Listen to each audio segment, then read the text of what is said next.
Sadly, in the next 18 minutes when I do our chat, 4 Americans that are alive will be dead through the food that they eat.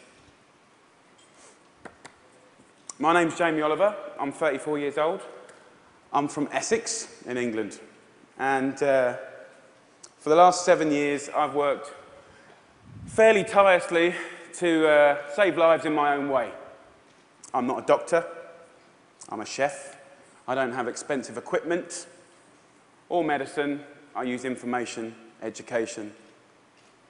I profoundly believe that the power of food has a primal place in our homes that binds us to the best bits of life.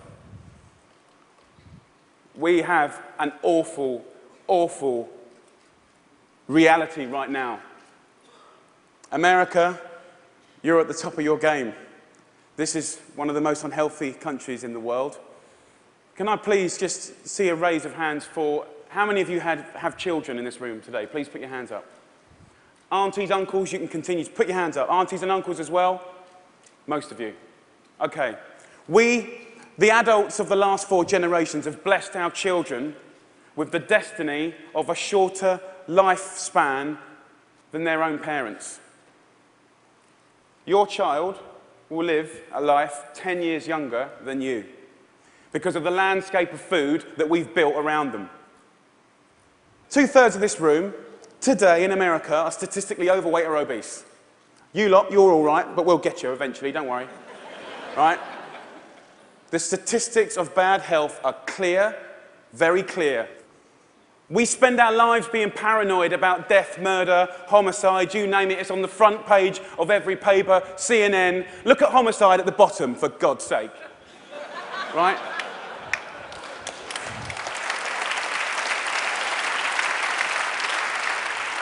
Every single one of those ones in the red is a diet-related disease. Any doctor, any specialist will tell you that. Fact.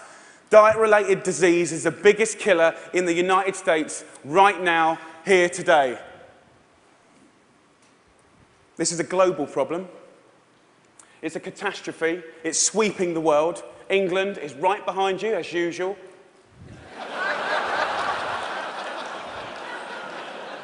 I know they were close, but not that close. We need a revolution. Mexico, Australia, Germany, India, China, all have massive problems with obesity and bad health. Think about smoking. It costs way less than obesity now. Obesity costs you Americans 10% of your healthcare bills, $150 billion a year. In 10 years, it's set to double, $300 billion a year. And let's be honest, guys, you ain't got that cash. I came here to start a food revolution that I so profoundly believe in. We need it. The time is now. We're in a tipping point moment. I've been doing this for 7 years. I've been trying in America for 7 years. Now is the time when it's ripe. Ripe for the picking. I went to the eye of a storm. I went to West Virginia, the most unhealthy state in America. Or it was last year. We've got a new one this year, but we'll work on that next season. Huntington, West Virginia, beautiful town. I wanted to put heart and soul and people, your public, around the statistics that we've become so used to. I want to introduce you to some of the people that I care about, your public, your children. I want to show a picture of my friend Brittany. She's 16 years old. She's got 6 years to live because of the food that she's eaten. She's the 3rd generation of Americans that hasn't grown up in a food environment where they've been taught to cook at home or in school, or her mum, or her mum's mum. She has 6 years to live. She's eating her liver to death. Stacey, the Edwards family. This is a normal family, guys. Stacey does her best, but she's 3rd generation as well. She was never taught to cook at home or at school. The family's obese. Justin here, 12 years old, he's 350 pounds. He gets bullied, for God's sake. The daughter there, Katie, she's 4 years old. She's obese before she even gets to primary school. Marissa, she's all right. She's one of your lot. But you know what? Her father, who was obese, died in her arms. And then the second most important man in her life Her uncle died of obesity, and now her stepdad is obese. You see, the thing is, obesity and diet-related disease doesn't just hurt the people that have it, it's all of their friends, families, brothers, sisters.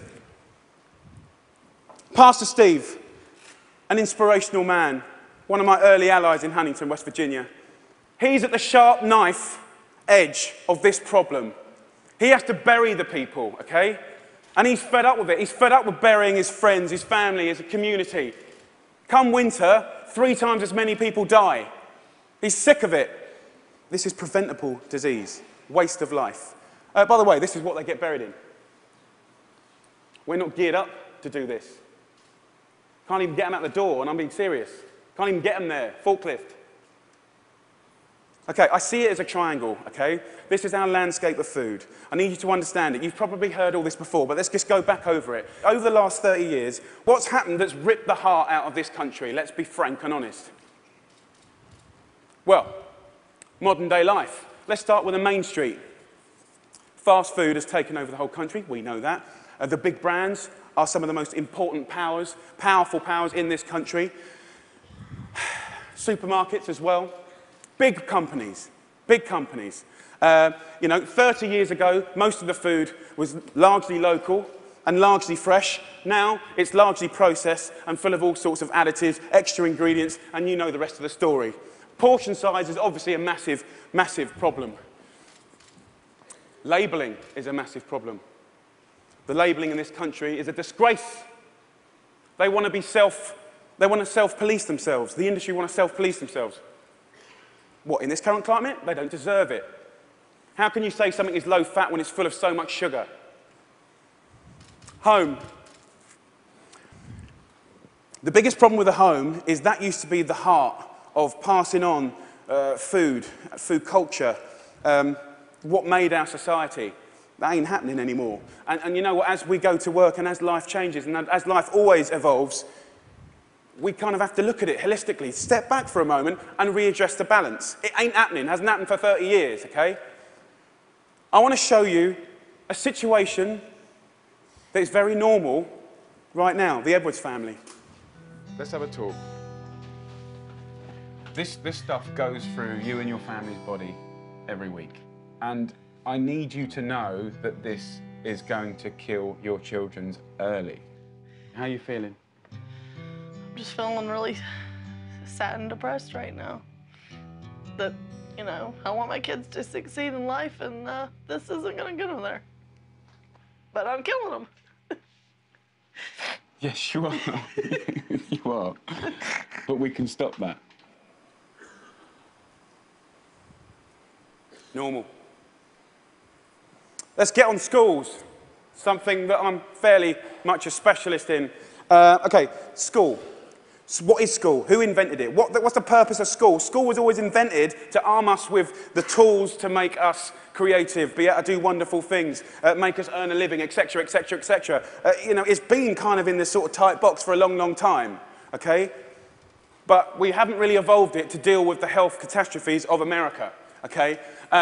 School food is something that most kids, 31 million a day actually, have twice a day, more than often, breakfast and lunch, 180 days of the year.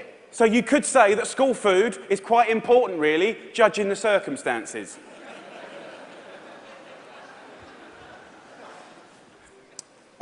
Before I crack into my rant, which I'm sure you're waiting for, I need to say one thing, and it's so important in hopefully the magic that happens and unfolds in the next 3 months. The lunch ladies, the lunch cooks of America, I offer myself as their ambassador. I'm not slagging them off. They're doing the best they can do. They're doing their best. But they're doing what they're told, and what they're being told to do is wrong. The system is highly run by accountants. There's not enough or any food knowledgeable people in the business. There's a problem. If you're not a food expert and you've got tight budgets and it's getting tighter, then you can't be creative. You can't duck and dive and write different things around things. If you're an accountant and a box ticker, the only thing you can do in these circumstances is buy cheaper shit. Now, the reality is the food that your kids get every day is fast food. It's highly processed. There's not enough fresh food in there at all. You know, the amount of additives, E-numbers, ingredients you wouldn't believe. There's not enough veggies at all. French fries are considered a vegetable. Pizza for breakfast. They don't even get given crockery. Knives and forks, no, they're too dangerous.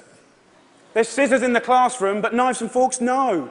And the way I look at it is if you don't have knives and forks in your school, you're purely endorsing, from a state level, fast food, because it's handheld.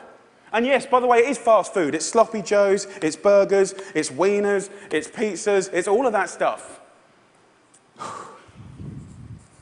10% of what we spend on healthcare, as I said earlier, is on obesity, and it's going to double. We're not teaching our kids. There's no statutory right to teach kids about food, elementary or secondary school, okay? We don't teach kids about food, right? And this is a little clip from an elementary school, which is very common in England. Who knows what this is? Potatoes. Potato? So you think these are potatoes? Do you know what that is? Do you know what that is? Broccoli. What about this? Our good old friend. Do you know what this is, honey? Celery. No. What do you think it is, darling? Onion. Onion, no. Immediately you get a really clear sense of, do the kids know anything about where food comes from? Who knows what that is? Pear. What do you think this is? I don't know. If the kids don't know what stuff is, then they will never eat it. Normal. England and America. England and America. Guess what fixed that? Guess what fixed that? 2 one-hour sessions. We've got to start teaching our kids about food in schools, period.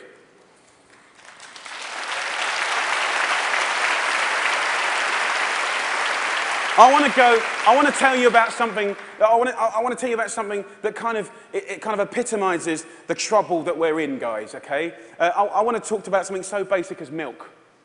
Every kid has the right to milk at school. Your kids will be having milk at school, breakfast and lunch, right? They'll be having 2 bottles, okay? And most kids do. But milk ain't good enough anymore because someone at the milk board, right, and don't get me wrong, I support milk, but someone at the milk board probably paid a lot of money for some geezer to work out that if you put loads of flavourings and colourings and sugar in milk, right, more kids will drink it. Yeah. And obviously, you know, now that's going to catch on. The apple board is going to work out that if they make toffee apples, they'll eat more apples as well. Do you know what I mean? For me, there ain't no need to flavour the milk, okay? There's sugar in everything. I know the ins and outs of those ingredients. It's in everything. Even the milk hasn't escaped the kind of modern day problems. There's our milk, there's our carton. In that is nearly as much sugar as one of your favourite cans of fizzy pop, and they're having 2 a day. So, let me just show you. We've got one kid here having, you know, 8 tablespoons of sugar a day, you know. There's your week, there's your month, and I've took the liberty of putting in just the 5 years of elementary school sugar, just from milk. Now, I don't know about you guys, but judging the circumstances, right, any judge in the whole world would look at the statistics and the evidence, and they would find any government of old guilty of child abuse. That's my belief.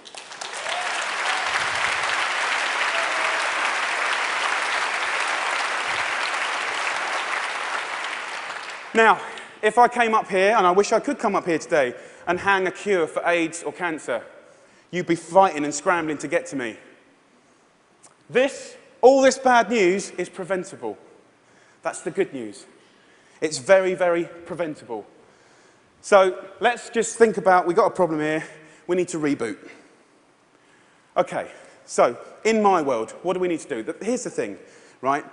It cannot just come from one source. To reboot and make real, tangible change, so that I can look you in the white of the eyes and say, in 10 years' time, the history of your children's lives, happiness, and let's not forget, you're clever if you eat well, you know, you're going to live longer, all of that stuff, it will look different, okay?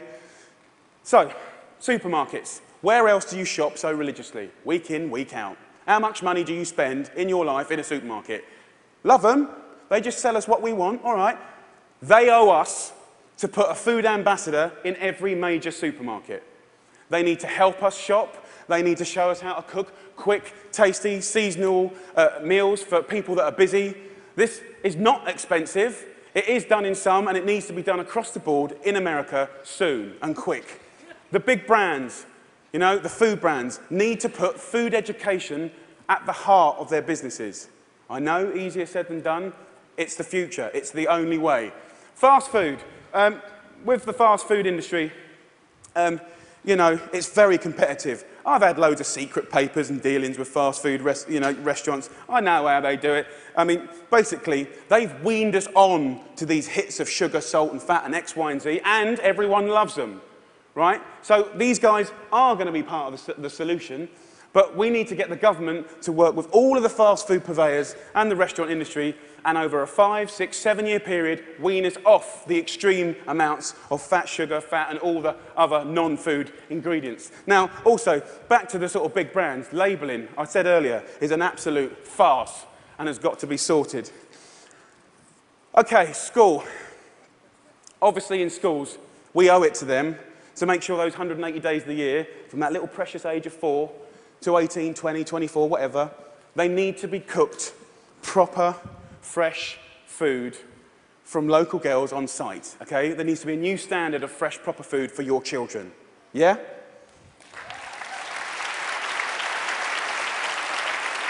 Under the circumstances, it's profoundly important that every single American child leaves school knowing how to cook 10 recipes that will save their life. Life skills. That means that they can be students, young parents, and be able to sort of duck and dive around the basics of cooking no matter what recession hits them next time. If you can cook, recession money doesn't matter. If you can cook, time doesn't matter. The workplace, we haven't really talked about it. You know, it's now time for corporate responsibility to really look at what they feed or make available to their staff. The staff are the mums and dads of America's children. Marissa, her father died in her hand. I think she'd be quite happy if corporate America could start feeding their staff properly. Definitely, they shouldn't be left out. Let's go back to the home. Now, look, if we do all this stuff, and we can, it's so achievable. You can care and be commercial, absolutely. But the home needs to start passing on cooking again, for sure, for sure. Pass it on is a philosophy. And for me, it's quite romantic, but it's about if one person teaches 3 people how to cook something, you know, and they teach 3 of their mates, that only has to repeat itself 25 times, and that's the whole population of America. Romantic, yes, but most importantly, it's about trying to get people to realise that every one of your individual efforts makes a difference. We've got to put back what's been lost. Huntington Kitchen. Huntington, where I made this programme, you know, we've got this primetime programme that hopefully will inspire people to really get on this change. I truly believe that change will happen. Huntington Kitchen, I work with a community. I worked in the schools. I found local sustainable funding to get every single school in the area from the junk onto the fresh food. $6.5 grand per school. That's all it takes, $6.5 grand per school. The kitchen is 25 grand a month, okay? This can do 5,000 people a year, which is 10% of their population, and it's people on people. You know, it's local cooks teaching local people. It's free cooking lessons, guys. Free cooking lessons in the main street. This is real tangible change. Real tangible change. Around America, if we just look back now, there's plenty of wonderful things going on. There's plenty of beautiful things going on. There are angels around America doing great things in schools, farm-to-school setups, garden setups, education. There are amazing people doing this already. The problem is they all want to roll out what they're doing to the next school and the next, but there's no cash. We need to recognize the experts and the angels quickly, identify them, and allow them to easily find the resource to keep rolling out what they're already doing and doing well. Businesses of America need to support Mrs. Obama to do the things that she wants to do.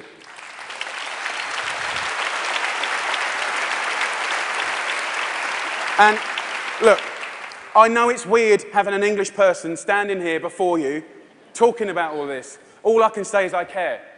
I'm a father, and I love this country. And I believe truly actually, that if change can be made in this country, beautiful things will happen around the world. If America does it, I believe other people will follow.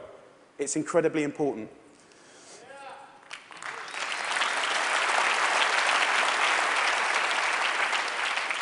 When I was in Huntington, trying to get a few things to work when they weren't, I thought, if I had a magic wand, what would I do? And I thought, you know what, I'd just love to be put in front of some of the most amazing movers and shakers in America. And a month later, Ted phoned me up and gave me this award. I'm here. So my wish.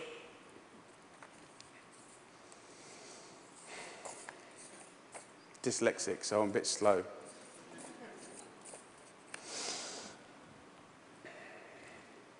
My wish is for you to help a strong, sustainable movement to educate every child about food, to inspire families to cook again, and to empower people everywhere to fight obesity.